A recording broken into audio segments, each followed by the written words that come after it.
This is the Bar Steward's Enquiry. Right? You're talking absolute rubbish. Absolute rubbish. In what way? You were an underachiever in life. I saved your bacon one time. You were gone. You handled that well. I couldn't save you. But you did the right thing. But that's why you don't know anything about racing, John. I didn't say I do. Right? I'm saying that... What have you contributed to racing? You're one of these take-out merchants. Take out all you can. And a very warm welcome to the Bar Stewards Enquiry Weekend Podcast. This is where we gather around and hopefully find you some tremendous bets for the weekend action. Fuck air this week. In all fairness, we'll talk a little bit about it. And I think one of our guests tonight, Nick Davis, has got something there. But joining us tonight, as well as Nick Davis, who's back on the show for this flat season ahead, we've got Nick all season, which is great. It's Quentin Franks and John Lane. Good evening, all. Good evening, all. Yes. Hello, everyone. My name's John. Anyway, just a quick shameless plug regarding Patreon. If you've not subscribed, I strongly suggest that you consider it. We've been in good form, all of us tipping this week, with obviously the podcast that most of you will have heard for the Craven meeting with some nice winners. Quentin unlucky probably to land a treble with his selections. John also tipped up a massive price in his blog, which was 80s all day with Bet365, one of Ed Walker's. What was it called, John? Waipiro, that's it. That was impressive, very impressive. Went off, I think, 28's Betfair SP. So John taught them a lesson with that. And this is all to view for £7 a month. It's tremendous. I can't speak highly enough. And a lot of our customers and patrons so far have also been delighted with what they're getting. So I just urge you to do so. Right, we'll come on to the best bets round, where we go 1, 2 and 3 points. Quentin Franks, you first for your 1 pointer. 1 point a league comes in the, what's it called? The Spring Cup, 15-15 Newbury. Draw, Standside didn't really look the place to be. I know it's not the largest of fields this year with only 14 declared.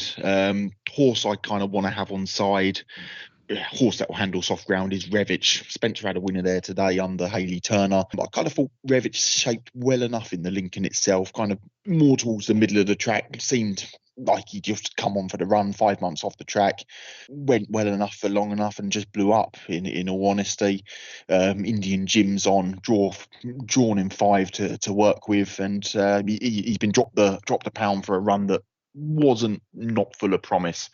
You got a few in the market above him. Latam is the right favourite, but drawn in 12. Al Reeb, I don't think it wants it this soft. Jimi Hendrix doesn't really like to be covered up, and Saga I think is going to be too soft for him. So a small play on Revich in a race that's really lacking quality, in all honesty.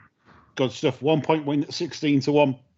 Generally available for Revich. Do you want that or Betfair SP, Quentin? Boom, boom, boom, boom. 16s. 16s for Quentin to kick us off for the show. That's it. No favs here. No favs here, folks, until you get to me. Nick Davis, coming to you for your 1 pointer. Well, I'm going to the Scottish Grand National. Ooh. I'm going for the one very, very unexposed at the trip, Magnus Sam. Unbeaten in Scotland. He's been cut about 2 or 3 times to Musselburgh and won. But it's his last win when he's gone up to a marathon distance. He's 9 years old, but he's totally unexposed at really a marathon trip. He's beaten Captain Cattistock, who's come out and franked the form this week at Cheltenham. And he's a big old price for one who's thoroughly unexposed. 22-1, I think it was, with Ladbrokes. No. 20s then. Well, I'll tell you what I'll do. I'll give you 20s because it is 20. You're right. It is 22s with Ladbrokes. I'll give you 20s because that's the next best price, if that's all right. Yeah. Some of our listeners get moany and groany when we pick our Fantasy Island prices. Well, I said to James Knight in Coral, you see that picture of this week? They've got a thing burning down trees, one of those drones burning down trees. And I said, don't give Entain any ideas about shot runs. Yeah. Well, Magnus Samnick, so you're going for the unbeaten jock angle. It's unexposed at the trip. Act on decent ground and just 1 point and win at 22s. Oh, 20s, sorry. 20s, yeah. Lovely. Good stuff. 16s and 20s, folks, as we start off on round 1. Good stuff, this. Jonas? Regular listeners will remember last week I tipped up on Sunday utter Tom Munt of fuzzy stacks that Jolie obliged. It did. Well, I'm trying to surpass myself this way with something that I think might actually be even worsely behaved than the Tom Fuzzy Stack one. And this runs in the 6:30 at Nottingham. It's called Drunk in Love. Now, this one's having its first run for the scaffolder Saturday night. Initially, when this was with Mr. O'Callaghan Island last year, in one of his juvenile races, she finished only 3 lengths behind Meditate. And right at the start of that race, she tried to put the jockey off. And that was the second time she tried to do that. She's a fairly skittish-looking creature. But I do think they were getting to the point where they were ironing everything out last year. She ran on pretty well on a final start, by which time they transferred it to Adrian Murray. They're fantastic, these ammo lot, aren't they? You get a 3-year-old, it's generally had 3 trainers. I don't think O'Callaghan really gets to the bottom of these 2-year-olds. And I think that might pay dividends with this one. I don't think he's really got after her. And I think that's why she settled down a bit towards the end of last year. As I say, she's now with Fahy. She starts from a very workable mark of 71. And I think she could make progress this year. She fetched 90 k's a yearling, looks the part. I don't think this is a deep race by any stretch. As I say, she's got a quirk, but there's been no sign of putting the jockey off the last couple of races. And she did get unbalanced crossing her path. As far as I can tell, there's no path to cross at Nottingham. I think she's worth a speculative point at around 5-1. Good stuff. 11-2 with Paddy's Betfair. I can let you have. I'll have that then. Yeah, I'm saying your Betfair SP. It's up to you. No, I'll have 11-2. That though. 11-2 for the Ammo Carrots. I had a tremendous week of the Ammo lot. The feed's good with the Ammo horses. Okay, coming to my 1-pointer to complete the round. Some nice prices so far. And I'm not going to disappoint for a change. 2 o'clock Thirsk is where I'm going for my 1-pointer. And I'm very keen on the Declan Carroll runner, Shantrab. This horse made a really nice debut at York behind Squealer, a good type of Nigel Sinclair's. And then was highly tried in the Harry Rosebery at Ayr, just basically had no chance in that, quite high standard of race. And then bolted up at Catterick and it's maiden. Now, it didn't beat much, but what it did beat for me was horses that basically are what they are, 70 horses. And the way that Shantrab did it, I felt there's a lot more to come. It's gelded for the first time to obviously add the balls off to help settle it down. Declan's good at this time of year, off breaks. He's in good form this April himself. And whilst this is really competitive, I just thought the price was bang out a killer. 84 looks quite lenient for this. If they thought listed next time, 84 is good. I get the thing about Clearpoint. Clearpoint looked really good early last season, but basically 2 lamentable efforts last 2 starts. So I just thought, Shantrab, it's 14-1 with Port Vale, but I'm not going to claim that. I'm very happy with the 12s elsewhere, so that's going to be my 1-point win, and I'll take the 12-1 Shantrab. John, I'll swing it straight back round to you for 2 points. Wow, you're not messing about tonight, are we? No. The 2-point selection is also at Thirsk. And this is in the 235. This is Ed Bethel's Chillingham, which I think is a nice slow-burning 4-year-old gelding by Ulysses. Only had 4 runs, and I think Bethel would be hoping this one could improve enough to maybe get Westcott and York later in the season. The yard's in fair, Nick. He's a course and distance and soft ground winner, so he ticks a lot of boxes for what should be required here. He's gone up, Heathen's gone up enough for his Wolves win, I think. Looking aside from the 4-year-olds in this potential's very thin on the ground. Chillingham's definitely open more improvement than most here. He's not been great out of the stalls for starters, so a bit of stalls work could garner some improvement anyway. And I think he's worth a 2 points. Good stuff. 2 points. Just on price, John. This is what I'm saying. Right, 6-1 with Port Vale, but a lot shorter elsewhere. I would probably say Betfair SP with this. Yeah. I think you'll be better off. I genuinely do. I think the bookie prices elsewhere are kind of moderate, and I reckon you'd be better off with Betfair SP.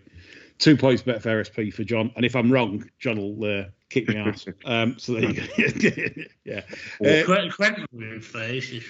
Yeah. So, well, no, yeah, I need to champion John really to stop me doing my brains into Quentin's big bet to win the naps. Right, okay. Thanks for that, John. I'll swivel it back round to me then before going back to the other two.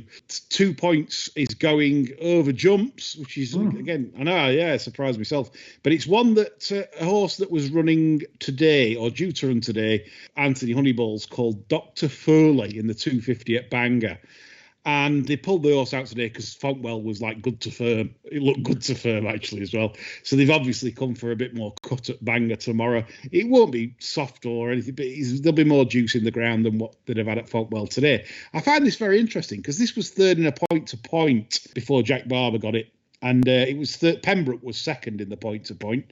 So it was quite decent form.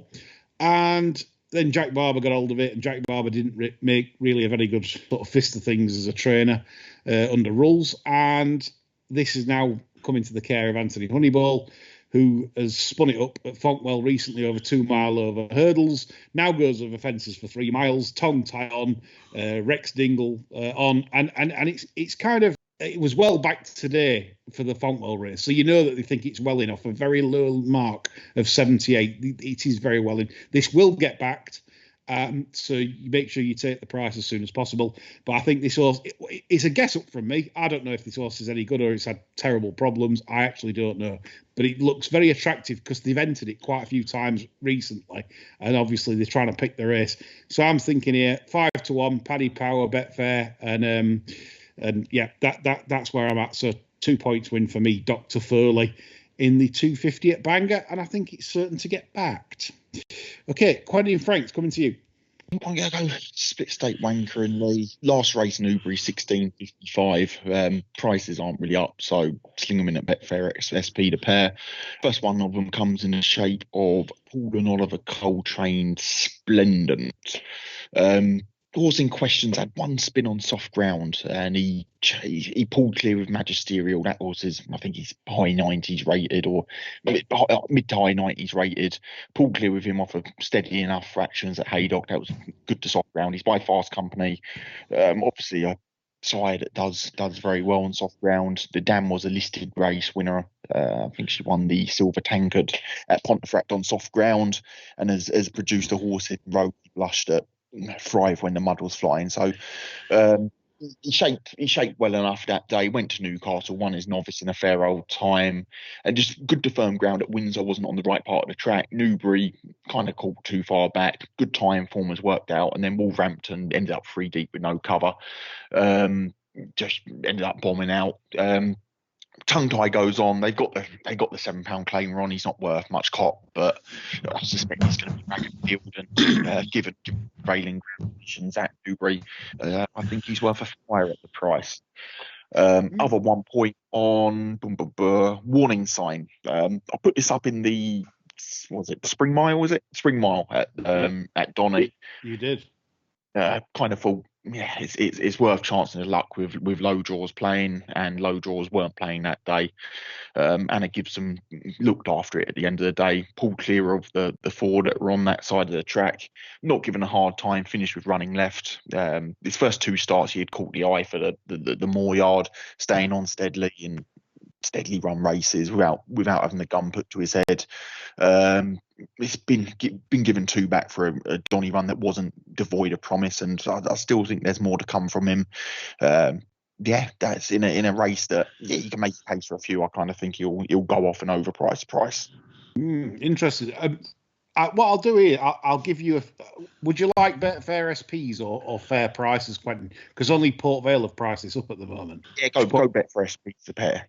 Betfair SP for Warning Sign and Splendent. Yep, for Quentin on the split stakes. Bit of useless trivia there. Go on. This is the second Splendent that Paul Cole's trained. He used to train one for Saab Salman. Really? Really? Interesting. Was it any good? Yeah, it was right. It's an interesting shout from Quentin is Splendent, because obviously the Fast Company angle for one, taboo damn sire. So yeah, I like Quentin's angles at prices. Just an interesting thing about Warning Sign, Quentin did some delving into the owner of this. I'm pretty certain it's David Dunstan Remember the old amateur national hunt jockey, Dave Dunstan? Do you remember him, Nick? Yes. Yeah, he owns the firm that obviously somebody limited. I forget the name Carl of the firm. Runnell. Yeah, if you want to click on the review of the company, it's quite funny. I'm not going to say it on air, but it's quite damning. But no, David Dunstan, I think they deal in real estate and finance. The company's worth 59 million. Got 3 million in cash. I did some companies research. I thought, who's behind this dirty Gary Moore plot? So I just thought, I thought I'd have a look. Because obviously 300 million behind John Dance then. Yeah, I mean, they're not massive in horse racing terms, but yeah, I just thought you were interested who behind it. So Dave Dunstan is behind Warning Sign. Very eye-catching at Doncaster on the wrong side. Just another one to put into the mix in that race before we move to Nick's 2-point tip, because we won't be previewing this race at the end of the show, is Mustazid, trained by, is it Harry Eustace got it now from Chris Wall? Yeah, the Chris Wall switches are doing quite well at the moment. Chips and Rice won the other day, and the other one at King Mania, I think at Southall, that was very impressive at Southall. Even though it won by a short margin, it showed great foot to win that race. So the Chris Wall switches are doing quite well, and Mustazid loves soft ground, so I thought that might be interesting in a tough race. Nick Davis finishes off. Right then, I'm going to go for the 130 at Newbury, the John Porter. What kind of season's Hurricane Lane going to have? Well, I'm going to field against it. I think they had a lot of trouble with it last year. Only raced 2 times. It's a bit uneasy in the market now. I'm going to go for the trainer up in the grading grade. Lone Eagle has got the Tory back on it for the first time since the King George, and he's got the blinkers on. The top one was to win it again. It'd be a bad race. This is a better race than it won last year. And what I'm going to do is I'm going to play it 1.5 points win Lone Eagle and 0.5 points second to Mojo Star. That's how I want to attack the race. Rather than lay Hurricane Lane just for a small profit, I want to go after the biggies. Okay, so you're going to split stake. No. I want 1.5 points win on Lone Eagle. Yeah. And 0.5 point to finish second to Mojo Star in a forecast. I get you. Sorry, forecast. So not split stake. So 1.5. Yeah. 1.5 Lone Eagle. I'll give you 12s. Nick generally available. Yeah. And the half reverse with Mojo Star in the forecast. So is it a straight forecast? Yeah. Just Lone Eagle, Mojo Star in a straight forecast. No, Mojo Star, Lone Eagle. Lone Eagle. Yeah, sorry, wrong way around. I'll get there in the end. Okay, that's completes around with Nick. John, coming to you for your 3-pointer. Right, fairly straightforward this one. 350 Newbury, Crack Sking. This was of interest on the all-weather on his debut. Very prominent in the betting, considering Bones as a first-time winner about as often as Ali's Comet comes round. Impressed on looks, deep girth, scopy sort, plenty of heart room. Typical stock from his dam sire, really. In the race itself, he was ridden with confidence, while first and second enjoyed the run of things up front.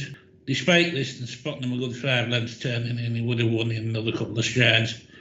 Very promising start. I think this is a nice horse, 3 points win. Yeah, you mentioned it on your blog on Patreon, and Cracks King. Like you said, a lot of promise there. Physically, you like him. Again, that'll be a fair price assessment because only Port Vale, very slow at pricing up the books tonight. But yeah, only Port Vale's gone up, which is currently 5s, but obviously will be fair to listeners when everyone else prices up. Thanks, John, for your marks. Okay, coming to, where shall I go? Quentin Frank. It'll come no surprise of readers of the column on Patreon that my best comes in the last at Nottingham, 8 o'clock Nottingham. Horse in question is Greek Giant, well-named Greek Giant, given the amount of size, given the size and scope the horse possesses. But I feel they've landed on a good mark. They've landed on a weak enough race here to have the 3 points on. He didn't really see him at Newmarket on debut, but he caught the eye at Kempton, slowly away, missed a break, caught further back than ideal in a steady run race, didn't have the gun put to his head by Safi. And I just felt there was a bit of late promise there, just keeping on steadily.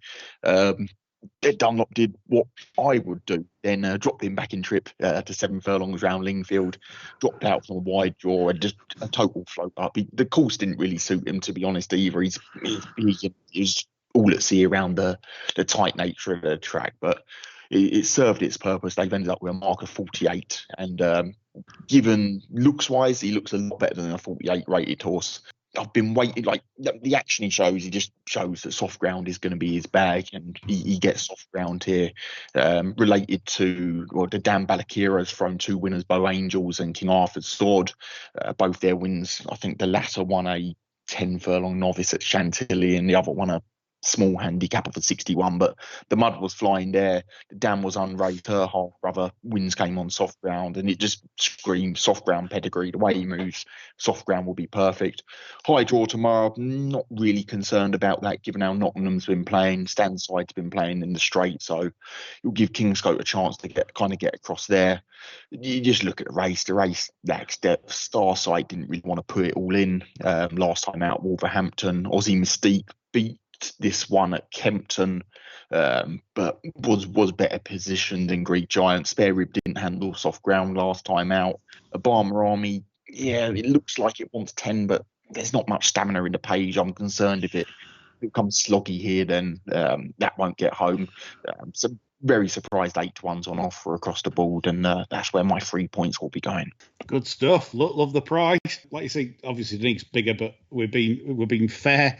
We're being fair to football punters and horse racing punters across the land. 8-1 generally available for Quentin's Greek Giant. I'm just a bit worried about you, Quentin, because you're developing, it's like when we developed the Dave Simcock disease, where you start backing Simcock all the time, and you watch it dropped out the telly with Ailey Turner, and you're getting involved with Dead Dunlop, and it's like, I mean, do you know what's funny to watch though? Because you know yourself that you'll land some nice winners, but you know for a fact some will run like absolute crabs. But they've got it entered up again on next week, so I'm hoping that they're thinking it's a good mark and they want to go out again under a penalty. So yeah. It's like watching your grandma become alcoholic, isn't it?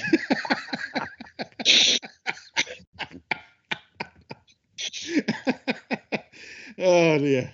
Yeah, great analogy. The old Simcock held up baloney. Now Quentin's going for Dead Dunlop. It's I must admit I always fall for it, and I'll probably fall for that, and might have a nibble on that if it's a price tomorrow. But I reckon it's going to get hammered by the Franks battalion on Greek Giant. I've managed to get 30 quid on it at 7.45 4 places.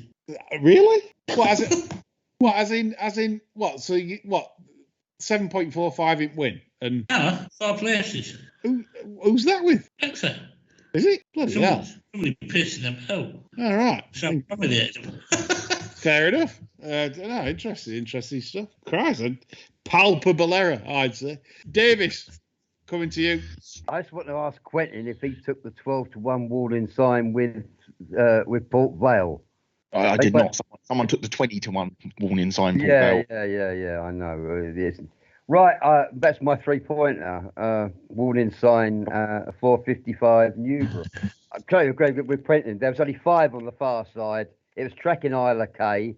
It was coming up to Isla K, and then Isla K's rider then sort of gave up. And this one veered across the track to join the main group. It was never getting involved.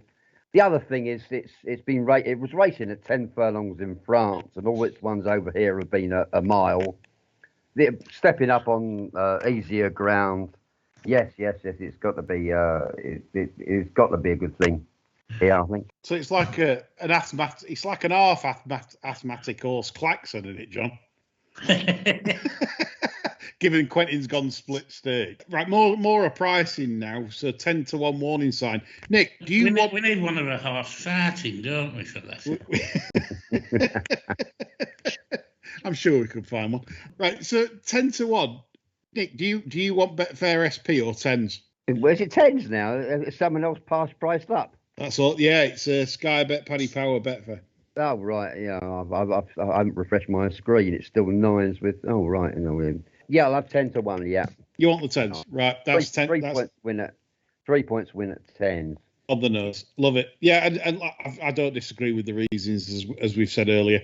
Right, okay, I'm going to the 420 at Newbury to finish us off. Very keen on one here at a price. I'm quite shocked by the price of the Gosden favourite. They've put the Gosden favourite at 8 to 11, 10 to 11 Astrodome. And I can't believe the price of Banderas. It's not a yard I'm particularly massively fond of. I don't particularly like the jockey either, Peter Crouch. But 15 to 2, this is a rick. It's a huge rick. It's been in 2 slowly run races so far. Shaped incredibly well at Newcastle. Couldn't get a run at any point. Probably would have won that, no problem, on debut. Then at Southwell last time, they went 112 or 113%, I think, which is not going to suit. When the Dam won at 7.5 furlongs at 2 and was a 1.5 mile mare, and is a Lope de Vega, related to Glam Vega, the ground. I've been waiting for that. They've run it twice on the all weather. That's crackers. This is a. I think this is a soup horse and a turf horse. And now it gets the soup and the turf. What an incredible price. This is at 15 to 2. We might run into one. Klondike's a debutant for the Magniers and whatever for Haggis, the shirt. But I just think at 15 to 2, that is absolutely ludicrous because we've not seen the best of this horse at all. Physically, he's very good. And I think this is a great play. And I'm not even going to wanker. I could wanker and say, right, 1.5 each way. I'm not. 3 on the nose at 15 to 2, generally available. That's monstrous. That should be way, way shorter than that. So, hope you enjoyed that, folks. That's a cracking best bets round. Some massive prices. No favs here. And yeah, so hopefully we'll do the biz on what might be a tricky Saturday with the ground, etc. at Newbury, and the way it's been riding suggests that could be the case. Okay, let's come on to the preview part where we look at the television racing. And we go to, obviously, Newbury first to discuss, chaps, the John Porter at 1:30. Nick Davis has already played here, highlighting Lone Eagle and Mo Star. What are we saying about Max Vega, John? We're still saying he should have won that fucking Ava. Well, yeah. But the ground's like bob on, isn't it? The ground won there, myself. If he's ready, and there's no reason why he shouldn't be ready, but probably the smallest in this field. Yeah, it's he's a very upsetting horse for me because he never seems to win when I want him. Yeah, I mean everything's right. I mean he's got winning form here. He seems to love the place actually. There's no reason why he shouldn't put a big run in there tomorrow. I thought if he's ready. Quentin, thoughts on the race? Was kind of keen to be against Hurricane Lane, to be honest, at the prices. He's started to drift out, but you got Moho Star, who's got rock solid. Just every time he turns up, he just runs his race, doesn't he? To be honest, bar the arc, but he kind of got excuse for that. Goes on the ground, no issues at all. I think it's deeper than the market. The market's giving Hurricane Lane a 45% chance. I think it's a lot deeper than that. If I can get him in a book at sub 2.2, then I'll just have a small lay on him, and that'll be the way I go. There's enough depth in here. You got Surrey Mist, who's improving. This ground will certainly bring the best out of him, and the yard in Fair Nick as well. Yeah, I think I'm in all your camps in that I'd like to take on the favourite. So I think as bar stewards on a whole, we'll take on the fav, and that'll be the modus operandi for that race. Okay, 205. It's the 7 furlongs Dubai Duty Free Fred Darling, the fillies trial for the Guineas. And Remarquee is favourite currently for Rafe and Ralph and the train driver at 100 to 30. Hugh Taylor put that up, didn't he, this morning? Is that what he did? He put 5 to 1, and for the Guineas at 50s, I think it was. Yeah, something like that. Yeah. He's a cunt. He's a cunt, isn't he? He spoils everyone's fun. He's the fun spoiler. Mike, would you really, really want to spend your time looking at the Fred Darling on 3-year-old Billy's first time out on sticky ground? I think I'd rather sort of go and have a pate or something like that. I think we can expect maybe some non-runners, tomorrow, like en masse. If the ground's really bad or really tacky, I don't know. I could see 3 or 4 coming out the Spring Cup. If If you went to Lily and you thought something of it, I don't think you want to be running it in this, would you? No, unless you wanted it. Unless you do, you've got a suit monster. Yeah. Yeah. I don't see the point. If you had half an eye on the guineas. Because imagine bottoming one out on this, John. Oh, you could ruin your season, couldn't you? If I were pressed to have a bet, it'd be Magical Sunset, because you've seen what I mean. The Yogurt Cannon came on interviewed after that one won the Nell Gwyn, and he's probably still trying to work out how rest of his string are running to about 72, and that one ran to 142. You know. Yeah. You know, I bet it's wintered well somewhere. You know, if I said it was working no different to anything else, then only came down, give it a couple of polos, and pat on the neck, yeah. And away it went. There we go, and Magical Sunset won in very bad ground at this track over course and distance last back end when it beat Fully Wet, John. Yeah. I don't even know why I'm laughing. Beat that by five wickets. Fucking hell called it that, eh? We should do a listeners poll, right? If you say the horse name Fully Wet, what's the first image that comes into your head? Oh, dear. Right, you know, you have to honestly say what it is. Oh dear. But mine's just, I don't know what you're laughing at. Well, I don't know what I'm laughing at, but it's just rainfall, surely. Anyway. I'm just saying Benny Bennett doing his swim from Portsmouth to the island by the way. Yeah. Charity swim. Yeah, oh God. Anyway, so that's my choice on it. Quentin? I'd mentioned Remarquee as one I was looking forward to on the 5 to follow pod. The price has gone on her though. There's soft ground winners in the page. The time was knock your eyes out good first time out, and it's not really a race I'm going to get involved with. That would have been a play this morning. It'll be better if it drifts out to like 7-2 or something. I know it's 11-4 across the board now.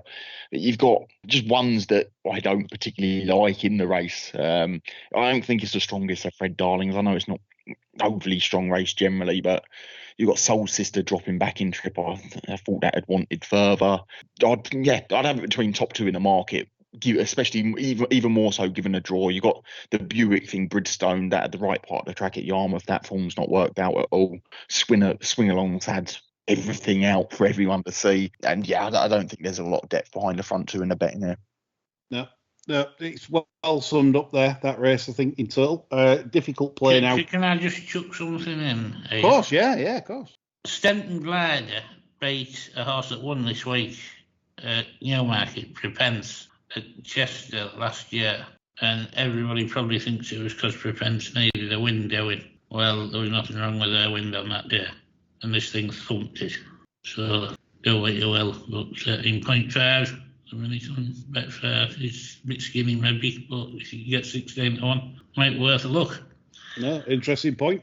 Right? Yeah, fair enough. We'll move on to the 240, which is the Greenham. Jack, who's a contributor to the show, he did a good article on the guineas regarding Chaldean was his anti-purse selection, and Knight was also a small mention and selection. Jack having a forecast, did he? 33 to 1 for the guineas. You'd say he would, wouldn't you? I mean, this is like, Knight's quite rare in the fact that it's a Maymass and it went through the slop no problem last back end. I thought that was an impressive run, but is it up to Chaldean's level, folks? Is Baldwin having a bit of a funny week this week? He's not been. He didn't fire much at the Craven or much this week. I think he fired much this week. I don't think so. It's Beverly. Yeah, he had an easy Beverly winner, but he has had a few. I mean, there was a lot of stable confidence behind New Business in the Wood Ditton. This was. I don't know why it looked fucking wretched. Well, it was quite. I don't think it was very good physically, John. It was quite small. Yeah. Late behind the saddle, Peterson fucking panicked it. And it nearly fell off me chair. I thought when he's got low swimming on, he's looking at the wrong channel or something. Yeah, Peterson's not daft though. He knows he's got a 44% chance of winning. I think he was looking at Janet Strait Parker. So yeah, he's had one winner at Beverley, an easy winner in Vetiva at Beverley that was impressive. But apart from that, I bet he's probably. I mean, the Foxes ran well, didn't it, in the Craven? 20 against it. He's ran well, so I'm not. Do take the course form, and if you think Chaldean's, it should win on that all-known form. Just you just hit for the clouds and have a night race monument reverse forecast. It's actually, I might put that to Quentin Franks because Quentin last year did a stroke of genius in terms of spotting this horse in Haydock in a nursery off 76. It absolutely bolted up, and then it followed up at York by 6. And Quentin obviously knew it was a soup monster. And then me and Quentin went quite big on it in the Horrid Hill. And Knight put it to the sword. I can't see it beating Knight. Can you, Quentin? I can't see it beating Knight, but if it was drawn lower, then I would be all over it in the sort of place markets and like your 2s, 3s, and 4th place markets. I think there is still more to come from him. Like he's tough, he's battle hard, and I think he'll be tuned up for this. And there's a lot above him in the market I don't particularly like. Are you guys sold on Chaldean on the ground? I think this is a filthy bit of training by Baldwin, to be honest. Why the fuck he's running in this, I do not know. He's got enough experience on the board, he can go straight to the Guineas. What the fuck is he ragging it about on this ground for 2 weeks before the Guineas?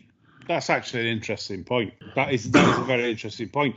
You'd only run in this if you felt your horse hadn't the big race experience, or what we're saying, Baldwin can't get fit enough for a Guineas first time back. I don't know. Said he's got it 95%. If you've got it 95%, then we're another 2 weeks you can get it to 100%. It doesn't need a race at that stage, does it? This is shit training. I don't care whether this wins or not, because he's not going to have an easy time tomorrow.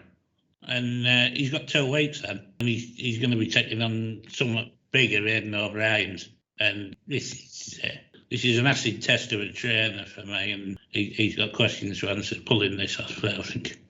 On what you're saying, John, I agree, and I think now he might pull this tomorrow. I think he might just scratch this. Because there's just no upside. I don't know. Differences with Knight. Knight's had 2 starts. I personally don't think Knight needs to run either. Two's enough. Yeah. I mean, there's nothing here with any Guineas pretensions that needs to run, in all fairness.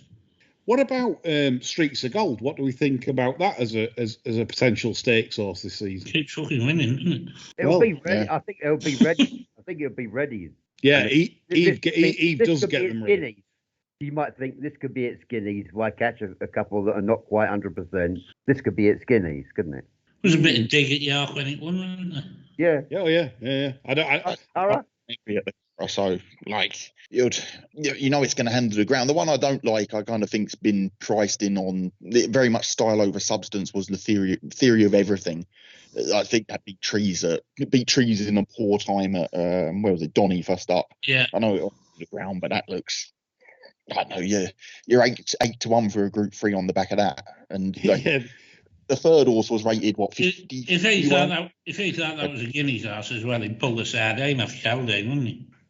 Yeah, exactly. But no, I don't know if Gray's Monument was drawn lower, then I think it will be a fairly strong play for the place markets. But I don't know. We'll see how the first race plays out and kind of go from there. So the vibes that I'm getting here on the race from all of us are: look at Streets of Gold at a price. If you're fancying a price, like you say, I agree with Nick. This could be the horse's Guineas. It'll be laid out for this. And maybe, like I agree with Quentin, maybe 11's not ideal, but Gray's Monument is a proper slot beast. And I'd be surprised, actually, if Gray's Monument wasn't in the 4. So maybe look for some extensive places, maybe on the exchange for a bit of value. And like John and people have highlighted already, Chaldine, is this the best piece of training, listeners? What do you think? Get in touch on Twitter. Let us know if you think this is right to run Chaldine tomorrow when it's a very experienced horse. I think Zoology may be an interesting player tomorrow, you know. Front running experience, led all the way last time against that Corvair that won at the Craven Maiden, and was quite impressive. Gave it weight as well. Dam's a soft. Yeah, they'll all be hanging on to each other. O'Shea's pretty good from the front. You could certainly get 10 points out of this tomorrow. Possibly. I think the wind's in the right direction in terms of it ain't in the faces. So well, I don't think anybody's going to rush to take him on the front end, you know. So I think you could be out of this for 3.5 out, 4 out. No, good point. All right, so we mentioned sort of 3 sort of bigger prices that might be interesting.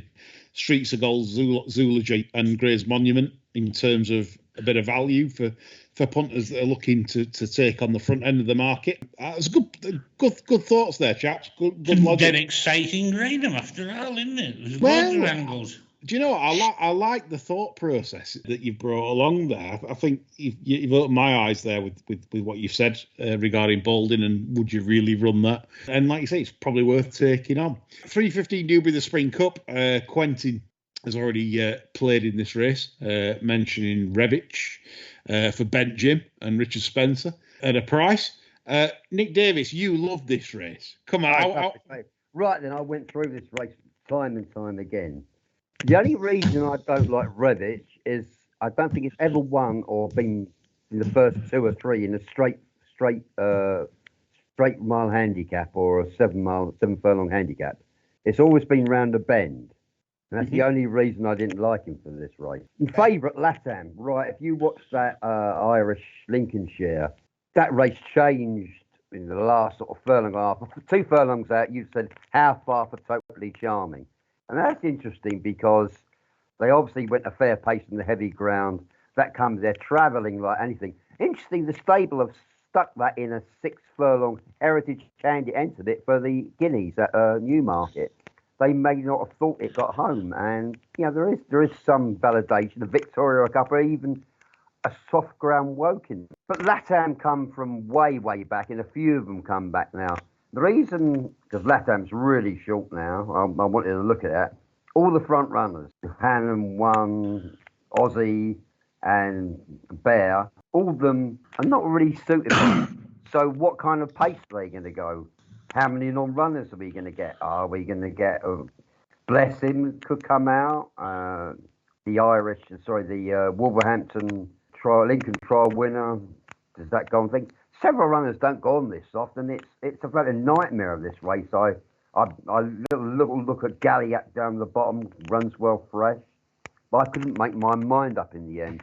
But this could be, if those 3 set out and they don't really want them to go a pace in soft ground, this could be a really muddly sort of race. Friend of the show, David Monizier, has quoted that for his horse, To I, My Son, that didn't handle the ground at all at Doncaster. So when it was 5th, so that'd be a negative for that one. Like you said, there's quite a few in here that probably wouldn't handle it. I'm struggling. I think the favourite now is far too short. These bookmakers overnight now, like 2 to 1 in a competitive field like this. I don't know if anyone thinks that's value, but not really seeing that, John. It's the right end of the handicap, but does it need a better pace than it can get tomorrow? Possibly. It might. John? I don't think it's pace dependent, to be honest. He couldn't get into it any sooner because he had nowhere to go at the Curragh. He got himself in all sorts of trouble. And I think he could have got a lot closer a lot sooner if he'd wanted. I don't think this horse is short of pace. And looking at its action, it absolutely gobbles soft ground. Yeah, I'm not saying it can't win. It's short enough, and it's short enough to stop me backing it. But would I lay it? Probably not. No, I probably agree with that. It's one of that's why I left the race alone in the end, because I went back and forth and thought, nah, I don't have to have a bet. Nah, I mean potentially it's just one of the shirts, isn't it, that could win 3 or 4 of these. Yeah, it's right end of the handicap, 84 to 92. It's probably got another handicap or 2 in it. You know, that much. Yeah. Cracking show, folks. Just before we finish, then, any other business? Any other nice mentions for anything tomorrow that you like or didn't quite? Did Ellison run South Sada against Epatante to get it in this race? Because he was only about 118, 120, didn't he? South Sada, what race? In the Scottish Champion Hurdle. I mean, it's cut up a bit now, but he probably ran it against Epatante to get it in the race, didn't he? Because novices have got quite a good record in that, haven't they? Or, lightly raced horses. I wouldn't put Brian as that shrewd. No. I think it's just by circumstance. Brian beat Concord because he was the only one stupid enough to want to have a go at it. Ben screaming at Pat Cosgrave. He was screaming in the final furlong, Pat, keep riding, I'm coming up your inside. I don't know what that meant. Yeah, no, I won't put Brian as that sharp. I think what lets Brian down, he can train horses, a fantastic trainer, but I just don't think there's anyone at that place that can formulate a good plan. They just seem to just run them and that's it. I do. He'd be a lot better percentage if he had a proper race planner. And I don't think there is one there. I think it's just well, that seems a nice prize. We'll go for that. But yeah. So any other business, Quentin? Have you got any other pearlers? I wouldn't say pearlers, but in your 1830, I'm keen to be against Gemini Star. I kind of think that is ready for 6 now. It got really badly outpaced at Thirsk in a weak enough novice. Was it your race, Drunken Love? No, it's John's race, isn't it? No, John's race. John's race. I'm kind of keen to be against that. In the 12:55 at Thirsk, Farah M.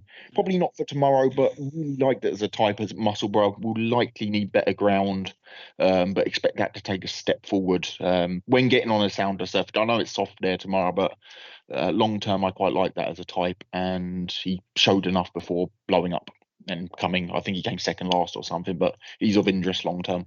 Good stuff. John, anything for you elsewhere tomorrow? I'll give you a right fucking price here in the 5:10 at Navan. That's called Puntastic. It was one of the John Dance crew last year, ran third to Quentin's 5 to follow horse, Hilps at Redcar. And I've been keeping a beady eye on this horse ever since. Been transferred over to Ireland. It's had a few spins up on over the hurdles and what have you. And I think it's in the right race tomorrow. Interesting. Yeah, that will be a big prize. 28 to 1. Yeah, Paul Nolan at Navan. Interesting. I've nothing else. I'm all out, pushed out strongly. Like I said, I did like the 4:55 Quentin's and Nick's half Claxon, the Gary Moore horse. I did think that was good. And I also mentioned Mudjazid earlier in the show, and that was it. That's all I had for the Chris Wall switcher angle. Hopefully, it's a big day for the Bar Stewards again, and a good day for you also. Don't forget to join us on Sunday, where we'll be back with me, John and Chris, talking absolute ramble to fill your Sunday with more bluster and baloney. That's all from us on this show. Have a good weekend. Bye for now.